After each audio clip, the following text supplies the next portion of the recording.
Ebbe elmondom.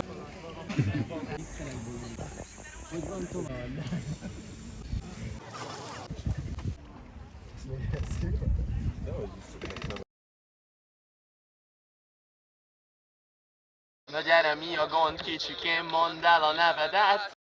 Tudod, én folyton nevetek. Itt sem veszünk, bazd meg. Megállt! Legyen ez az első fejezet a... Minek várjak, hogy megőszüljek? Örülj meg! Örülj meg! Örülj meg! Örülj meg! Le lett nagyszerű! Valami ritka eset vagy, babám nem egyszerű.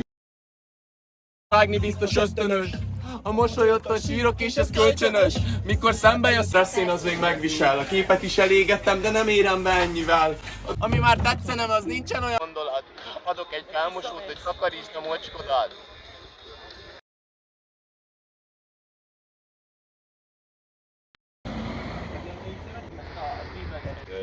Kicsit budis, de... Felüldj a búd, felüldj a búd. Töltöz. Kintén elvágta a búd. Majd mutatom, hogy nem. Sajnos vagy nem sajnos.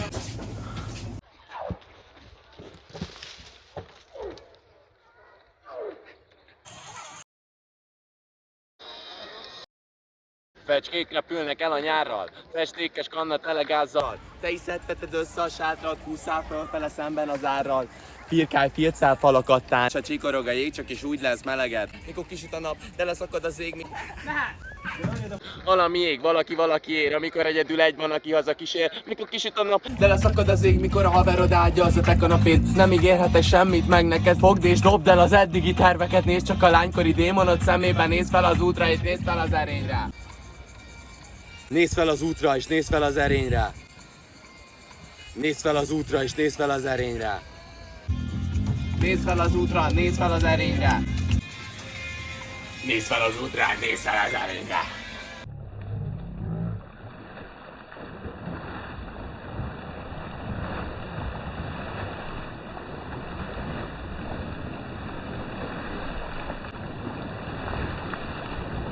Gyere, egy fecskendő idet hagyd otthon. Egyik ellentét a kedvenc párhuzamom, senkiben élő, mint csetapati. Egyet érek a húzavonában, feled vagy neki, ő egészen örül. Két lábbal ugrok a furcsa mocsárba, feltreng velem egy durva morában, dolgozz nekem a munkaórá. Szabad a szó, szabad a tánc, a mi cellánkban tiszta szokás. Lehúznak a gyalogosok,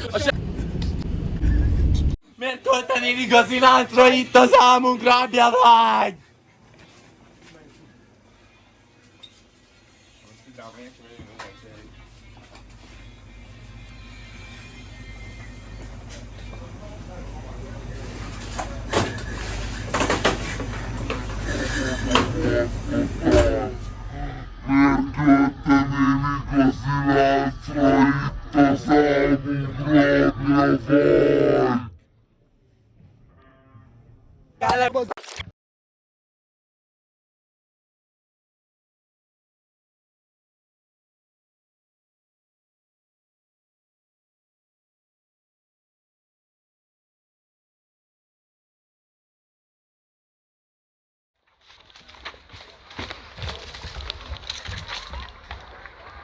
Vagy.